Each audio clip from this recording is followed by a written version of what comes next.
Good morning everyone, मैं कौशलेंद्र कुमार। स्वागत है आपका इस चैनल में जिसका नाम है मैथ्स बाय कौशलेंद्र सर। पिछले वीडियो लेक्चर में हमने आपको बताया था इन्वर्स ट्रिग्नोमेट्रिक फंक्शन का डोमेन एंड रेंज। आज हम लोग पढ़ेंगे principal value of inverse trigonometric function. उसके पहले एक बार फिर से आप देख लीजिए डोमेन और रेंज को। साइन इन्वर्स एक्स का डोमेन होगा -1 से 1 और रेंज होगा -π/2 से π/2, ये शामिल होगा। कॉस इन्वर्स एक्स का डोमेन होगा -1 से 1, रेंज हो जाएगा 0 से पाई। टेन इन्वर्स एक्स का डोमेन होगा -∞ से +∞, रेंज होगा ओपन इंटरवल -π/2 से π/2। कॉट इन्वर्स एक्स का डोमेन होगा -∞ से +∞ और रेंज होगा ओपन इंटरवल 0 से पाई। इसी प्रकार से सेक और कॉसेक इन्वर्स एक्स का डोमेन होगा all real number except -1 to +1 और रेंज भी सेक इन्वर्स का रेंज 0 से पाई एक्सेप्ट π/2 और कॉसेक इन्वर्स का रेंज -π/2 से π/2 एक्सेप्ट 0। आज हम लोग देखेंगे principal value of inverse trigonometric function. अगला कंसेप्ट नंबर 3 होगा principal value of inverse trigonometric function. इसमें हम लोग सीखेंगे कंसेप्ट और प्रॉब्लम NCERT एक्सरसाइज 2.1 का, NCERT एक्सरसाइज 2.1 का। तो पहले हम लोग सीखते हैं कि प्रिंसिपल वैल्यू निकालते कैसे हैं। तो प्रिंसिपल वैल्यू निकालने के लिए सबसे पहले select the quadrant according to sign. Select the quadrant according to sign of trigonometric function. Trigonometric function के साइन के हिसाब से क्वाड्रेंट को सिलेक्ट कर लीजिए। साइन में आप जानते हैं कि 0 से π/2 यानी फर्स्ट क्वाड्रेंट में सब पॉजिटिव होता है, π/2 से पाई यानी सेकंड क्वाड्रेंट में साइन और कॉसेक पॉजिटिव होता है, पाई से 3π/2 यानी थर्ड क्वाड्रेंट में टेन और कॉट पॉजिटिव होता है, फोर्थ क्वाड्रेंट यानी 3π/2 से 2 पाई में कॉस और सेक पॉजिटिव होता है। याद रखने के लिए बताए हुए थे ऑल स्टेशन टिकट कलेक्टर या आफ्टर स्कूल टू कॉलेज या ऐड शुगर टू कॉफ़ी या all silver tea cups, all positive in first quadrant. Sine and cosec are positive in second quadrant, tan and cot are positive in third quadrant and cos and sec are positive in fourth quadrant. तो सबसे पहले principal value निकालने के लिए आप sign के हिसाब से, चिन्ह के हिसाब से क्वाड्रेंट को सिलेक्ट कर लीजिए। उसके बाद है select the quadrant according to range of inverse trigonometric function. Inverse trigonometric function के हिसाब से, उसके रेंज के हिसाब से क्वाड्रेंट को सिलेक्ट कर लीजिए और तब यूज कीजिए प्रिंसिपल वैल्यू चार्ट। अगर फर्स्ट क्वाड्रेंट पकड़ाता है तो प्रिंसिपल वैल्यू होगा थीटा, और अगर सेकेंड क्वाड्रेंट पकड़ाता है तो पाई -θ। थर्ड क्वाड्रेंट तो यूज ही नहीं होगा। फोर्थ क्वाड्रेंट पकड़ाएगा तो आंसर होगा -θ। हम आपको बताए थे कि थर्ड क्वाड्रेंट क्यों यूज नहीं होता है। अगर आपने इन्वर्स का तीसरा वीडियो लेक्चर नहीं देखा है तो आप बहुत भूल कर रहे हैं। सबसे इम्पोर्टेंट वीडियो वही है। थर्ड नंबर वीडियो एक बार फिर से जाकर देखिए, वहाँ हमने डोमेन और रेंज को बहुत अच्छे ढंग से बताया है। उम्मीद है कि वहाँ से आपको बहुत फ़ायदा होगा। तो आप इसको एक बार फिर से देख लीजिए। प्रिंसिपल वैल्यू निकालने के लिए हमने कहा कि पहले आप क्वाड्रेंट सेलेक्ट कीजिए साइन के हिसाब से, फिर आप क्वाड्रेंट सेलेक्ट कीजिए रेंज के हिसाब से और तब प्रिंसिपल वैल्यू चार्ट यूज कीजिए। फर्स्ट क्वाड्रेंट में होगा थीटा, ये ध्यान दीजिएगा। फर्स्ट क्वाड्रेंट में principal value theta, second quadrant में पाई -θ, फोर्थ क्वाड्रेंट में -θ और थर्ड क्वाड्रेंट यूज ही नहीं होगा। कुछ एग्जांपल देखते हैं। एक्सरसाइज 2.1 क्वेश्चन नंबर 1 पहले हम तेज़ी में बना लेते हैं शॉर्टकट में, फिर आपको बताएंगे कि बोर्ड में कैसे बनाते हैं। जैसे देखिए साइन इन्वर्स -1/2 है, इसका प्रिंसिपल वैल्यू हमको निकालना है। तो क्या कीजिएगा, देखिए साइन फंक्शन है तो पहले आप क्वाड्रेंट चुनिए चिन्ह के हिसाब से। तो साइन निगेटिव हो गया, तो साइन निगेटिव कहाँ होगा, तो साइन नेगेटिव होगा थर्ड में और फोर्थ में। क्यों भाई? क्योंकि पहला में तो सब पॉजिटिव होता है और दूसरा में भी साइन पॉजिटिव हो गया, तो इसका मतलब साइन नेगेटिव होगा तीसरा में और चौथा में। तीसरा यूज होता नहीं है तो चौथा बच गया, तो आंसर हो जाएगा minus theta.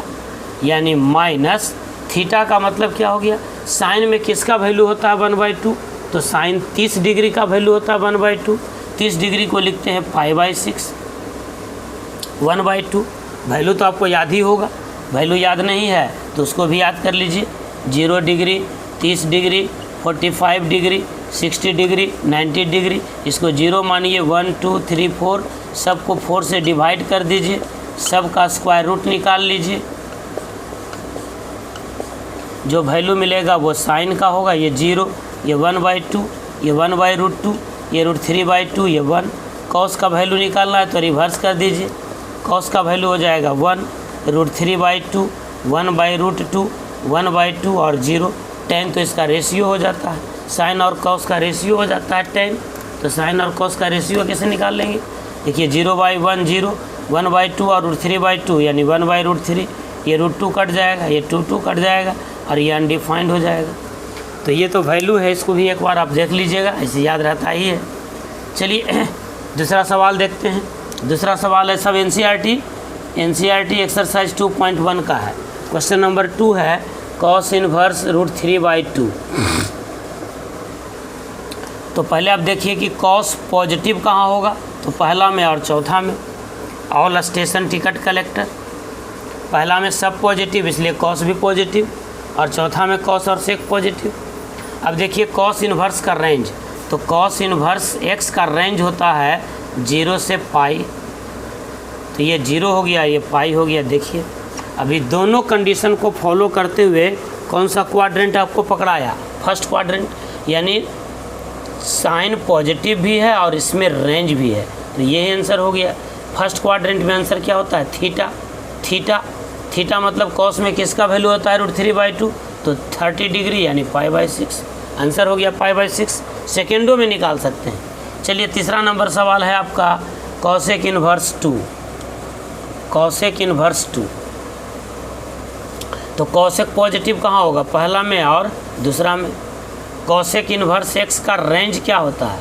Cosec inverse x का रेंज होता है -π/2 से π/2 एक्सेप्ट 0, यानी -π/2 आपका यहाँ हो गया, +π/2 आपका यहाँ हो गया, तो ये इसका रेंज हो गया। ये 0 नहीं होगा, यानी ये लाइन नहीं होगा। अब दोनों कंडीशन को फॉलो करते हुए कौन सा क्वाड्रेंट हुआ? तो फर्स्ट क्वाड्रेंट। दोनों मतलब क्या समझ रहे हैं ना? साइन के हिसाब से और रेंज के हिसाब से डबल मार्क यहीं लगा, तो यही कॉमन हुआ, तो आंसर हो गया फर्स्ट क्वाड्रेंट। फर्स्ट क्वाड्रेंट में प्रिंसिपल वैल्यू होता है थीटा। थीटा का मतलब क्या? कॉस में किसका मान होता है? 2, तो 30 डिग्री, यानी आंसर हो गया π/6। चलिए चौथा सवाल देखते हैं। चौथा सवाल है आपका 4 नंबर tan इनवर्स -√3। तो पहले देखिए tan नेगेटिव कहाँ होगा? तो पहला में तो सब पॉजिटिव है, नहीं होगा, तो tan नेगेटिव होगा सेकंड में और फोर्थ में। सेकंड में, थर्ड में तो tan पॉजिटिव होता है। ये साइन हुआ, चिन्ह हुआ। अब देखिए tan का रेंज, तो tan इनवर्स x का रेंज क्या होता है? तो tan इनवर्स x का रेंज होता है -π/2 से π/2, तो ये -π/2 हो गया और ये π/2 हो गया, ये रेंज। तो कौन क्वाड्रेंट पकड़ाया? आपको फोर्थ क्वाड्रेंट पकड़ाया। तो फोर्थ क्वाड्रेंट में आंसर क्या होता है? -θ, यानी इसका आंसर होगा माइनस। और थीटा मतलब tan में किसका मान होता है? √3, तो tan में किसका मान होता है? √3, 60 डिग्री का, 60 डिग्री का, यानी π/3। π/3 मतलब 60 डिग्री। चलिए फिफ्थ नंबर प्रॉब्लम चलते हैं। फिफ्थ नंबर है कॉस इनवर्स -1/2। अब देखिए कॉस निगेटिव कहाँ होता है? तो पहला में तो सब पॉजिटिव होगा, दूसरा में साइन और कॉसेक पॉजिटिव होता है, यानी कॉस निगेटिव होगा। तीसरा में tan और कॉट पॉजिटिव होता है, यानी कॉस निगेटिव होगा। ये तो यूज ही नहीं होता है, तो यहीं से आंसर हो गया। वैसे कॉस का रेंज होता है 0 से पाई, तो ये आ गया सेकेंड क्वाड्रेंट।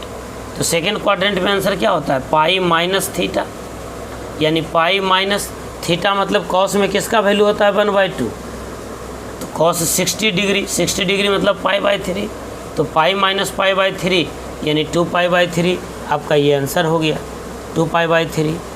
नेक्स्ट है 6 number tan inverse -1, tan inverse -1। तो आप देखिए tan निगेटिव कहाँ होता है, तो पहला में तो सब पॉजिटिव होगा और तीसरा में भी tan पॉजिटिव होगा, तो सेकंड और फोर्थ। tan का रेंज होता है -π/2 से π/2, यानी कॉमन पकड़ाया फोर्थ क्वाड्रेंट। फोर्थ क्वाड्रेंट में आंसर होता है -θ, यानी -θ मतलब tan में किसका वैल्यू होता है π/4। तो इस प्रकार से आप शॉर्ट में बना सकते हैं।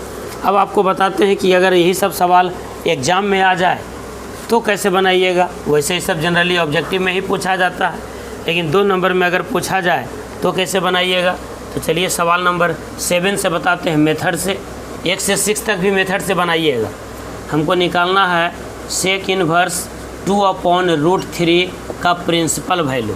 पहले तो आप बना लीजिएगा ऐसे ही कि सेक कहाँ पॉजिटिव होगा, तो पहला में और चौथा में। और सेक का रेंज क्या होता है, सेक का रेंज होता है 0 से पाई एक्सेप्ट π/2, यानी ये हो गया। इसका मतलब फर्स्ट क्वाड्रेंट में ही आ गया, तो फर्स्ट क्वाड्रेंट में होता है पॉजिटिव ये थीटा प्रिंसिपल वैल्यू। तो थीटा का मतलब सेक में किसका वैल्यू होता है 2/√3, तो सेक में वैल्यू होता है √3 किसका 30 डिग्री का। cos 30 का उल्टा cos 30 होता है √3/2, 30 मतलब कितना π/6, ये आंसर हो गया। एग्ज़ाम में इसको कैसे बनाइएगा, एग्ज़ाम में बनाइएगा इसको इस तरह से, इसको बढ़िया से देखिएगा। Let sec inverse 2/√3 is equals to theta. देखिए ये इन्वर्स फंक्शन है, अब यहाँ से हम हटाएंगे 2/√3, तो ये हो जाएगा आपका फंक्शन सेक थीटा। ये हो गया आपका sec theta is equals to 2/√3। अब जानते हैं कि सेक थीटा का range inverse sec inverse theta का रेंज, सेक इन्वर्स थीटा का रेंज क्या होता है आपको पता है। सेक इन्वर्स थीटा का रेंज होता है 0 से पाई एक्सेप्ट π/2। तो 0 से पाई एक्सेप्ट π/2, यानी इसमें हम किस में चले जाएंगे भाई, तो फर्स्ट क्वाड्रेंट में चले जाएंगे। फर्स्ट क्वाड्रेंट में क्या हो जाएगा थीटा, यानी हम लिख सकते हैं sec theta is equals to sec कितना डिग्री, सेक कितना डिग्री 30 डिग्री, 30 डिग्री मतलब π/6। अब sec theta is equals to sec alpha है, तो जनरल सॉल्यूशन नहीं, यहाँ प्रिंसिपल सॉल्यूशन ले रहे हैं, तो थीटा इज इक्वल्स टू क्या मिल गया π/6। तो इस प्रकार से आप सवाल बनाइएगा। और सवाल देखिए क्वेश्चन नंबर 8 देखिए। क्वेश्चन नंबर 8 है कॉट इनवर्स √3। कॉट इनवर्स √3 है, तो आप इसको कैसे बनाएंगे, पहले शॉर्टकट से बना लीजिए, उसके बाद फिर आप मेथड से बनाइएगा। तो देखिए कॉट पॉजिटिव कहाँ होगा, कॉट पॉजिटिव कहाँ होता है, तो पहला में और तीसरा में, तीसरा यूज नहीं होगा तो आंसर पहले हो गया, यानी थीटा। यानी कॉट में किसका मान होता है √3, कै डिग्री का भाई, तो कॉट 30 डिग्री, 30 डिग्री मतलब कितना π/6, 180/6 यानी 30 डिग्री। मेथड से कैसे बनाएंगे, तो मेथड से बनाने के लिए आपको मान लेना होगा let cot inverse √3 is equals to theta. तो √3 इज इक्वल्स टू हो जाएगा कॉट थीटा, यानी cot theta is equals to √3, यानी cot theta is equals to cot कितना डिग्री, कॉट 30 डिग्री, 30 डिग्री मतलब π/6, यानी थीटा इज इक्वल्स टू हो गया π/6, और यही आपका आंसर हो गया। ये हो गया आपका प्रिंसिपल सॉल्यूशन। चलिए 9 नंबर सवाल देखते हैं। क्वेश्चन नंबर 9 है कॉस इनवर्स -1/√2। पहले शॉर्टकट से देख लीजिए, तो कॉस निगेटिव कहाँ होगा, सेकेंड में और थर्ड में, थर्ड यूज होता नहीं है, तो आंसर हो जाएगा π-θ, यानी पाई माइनस कॉस में किसका वैल्यू होता है 1/√2 45 डिग्री का, तो पाई माइनस π/4, यानी आंसर हो गया 3π/4। बाय मेथड कैसे बनाएंगे, तो मान लेते हैं let cos inverse -1/√2 is equals to theta. इसका मतलब -1/√2 is equals to cos theta, यानी cos theta is equals to -1/√2। अब देखिए कॉस इनवर्स का रेंज होता है 0 से पाई, चूँकि नेगेटिव है तो फर्स्ट क्वाड्रेंट नहीं सेकेंड में जाएंगे, तो सेकेंड में हो जाएगा cos theta is equals to cos pi minus theta. यहाँ ध्यान दीजिएगा फॉर्मूला यूज करते हैं, cos pi minus theta is equals to minus cos theta. Second quadrant में है इसलिए को निगेटिव हो गया, और पाई जब रहता है तो कन्वर्जन नहीं होता है, यानी कॉस कॉस में ही रहता है, तो ये माइनस कॉस थीटा हो गया। तो इस तरह से हम लोग यूज कर लिया कि थीटा इज इक्वल्स टू हो गया पाई माइनस पाई बाई 4, और पाई माइनस पाई बाई 4 को लिख सकते हैं 3 पाई बाई 4, और यही आपका आंसर हो गया 3 पाई बाई 4। ये क्वेश्चन नंबर 9 हो गया। चलिए क्वेश्चन नंबर 10 देख लेते हैं। क्वेश्चन नंबर 10 है cosec inverse minus root 2, cosec inverse minus root 2। अब देखिए पहले ट्रिक्स बना लेते हैं। तो कॉसेक निगेटिव कहाँ होगा, पहला में तो सब पॉजिटिव, दूसरा में साइन और कॉसेक, तो तीसरा और चौथा, तीसरा यूज नहीं करेंगे तो चौथा में आंसर क्या होगा माइनस थीटा, यानी आंसर क्या हो जाएगा माइनस पाई बाई 4। चलिए मेथड से बना लेते हैं तुरंत। मेथड से बनाने के लिए हमने आपको क्या सिखाया कि let cosec inverse minus root 2 is equals to theta. थोड़ा तबीयत मेरा अस्वस्थ है इसलिए आवाज़ आपको बहुत अच्छा समझ में नहीं आ रहा होगा, लेकिन ढंग से वीडियो सुनिएगा एकाग्र चित्र होकर के समय से, तो आपको समझ में आ जाएगा। Minus root 2 is equals to है कॉसेक थीटा, यानी cosec theta is equals to हो गया माइनस रूट 2, तो आप फोर्थ क्वाड्रेंट में ले लेंगे तो यहाँ लिख सकते हैं cosec theta is equals to cosec minus pi by 4। Cosec minus theta बराबर होगा माइनस कॉसेक थीटा, यानी माइनस रूट 2, यानी थीटा इज इक्वल्स टू हो गया माइनस पाई बाई 4। चलिए सवाल नंबर 11 में चलते हैं। क्वेश्चन नंबर 11 NCERT एक्सरसाइज 2.1 हम पूरे बता दे रहे हैं आपको। क्वेश्चन नंबर 11 है आपका tan inverse 1 plus cos inverse minus 1/2 plus sine inverse minus 1/2। देखिए क्या कीजिएगा, पहले इसको देख लीजिए, ये किस क्वाड्रेंट में आएगा। tan पॉजिटिव है तो पहला में और तीसरा में। tan का रेंज होता है माइनस पाई बाई 2 से पाई बाई 2, यानी यहाँ आ गया फर्स्ट क्वाड्रेंट में, तो यहाँ का आंसर हो जाएगा थीटा।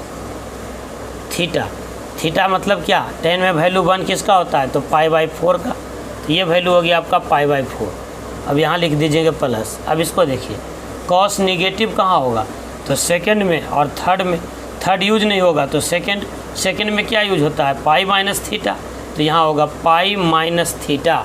थीटा मतलब कॉस में किसका वैल्यू 1/2 होता है, तो कॉस 60 डिग्री, 60 डिग्री मतलब पाई बाई 3 प्लस। अब इसको देखिए साइन इनवर्स माइनस हाफ को देखिए, तो साइन निगेटिव कहाँ होगा, साइन निगेटिव होगा थर्ड में और फोर्थ में, थर्ड यूज नहीं होगा तो फोर्थ हो जाएगा माइनस थीटा। माइनस थीटा का मतलब साइन में किस में 1/2 होता है तो साइन 30 डिग्री यानी पाई बाई 3, नहीं 30 डिग्री मतलब पाई बाई 6, तभी हो जाएगा। देखिए पाई by 4 plus pi minus pi by 3 minus pi by 6, 4 3 6 का LCM 12, 4 3 जा 12 प्लस 4 पाई माइनस 3 4 जा 4 पाई माइनस 2 पाई, यहाँ हो जाएगा। देखिए पाई था तो यहाँ 12 से मल्टीप्लाई हो जाएगा, तो 12 और 3 15 में से 4 और 2 6 घट गया, तो 15 में से 6 घट गया तो बच गया 9 पाई बाई 12, यानी 3 3 जा 9 और 4 3 जा 12, यानी 3 पाई बाई 4। ये आंसर हो गया 3 पाई बाई 4। कैलकुलेशन इसी प्रकार से कीजिएगा। और भी 2-3 सवाल है उसको हम छोड़ दिए हैं, आप अपने से बनाइएगा। एक सवाल और है 12 13 14 ऑब्जेक्टिव है, 12 सब्जेक्टिव है। हम उम्मीद करते हैं कि आपको आज principal value inverse trigonometric function का अच्छे से समझ में आ गया होगा। अगर समझ में आ गया है तो वीडियो को लाइक ज़रूर कीजिए। कम से कम अगर 200-300 व्यू जाता है तो 100 लाइक तो जाना चाहिए भाई, ऐसे 200 के 200 लाइक जाना चाहिए। लाइक ज़रूर कीजिए, चैनल को सब्सक्राइब भी कीजिए, दोस्तों के साथ शेयर भी कीजिए। Thank you, all the best, have a nice day.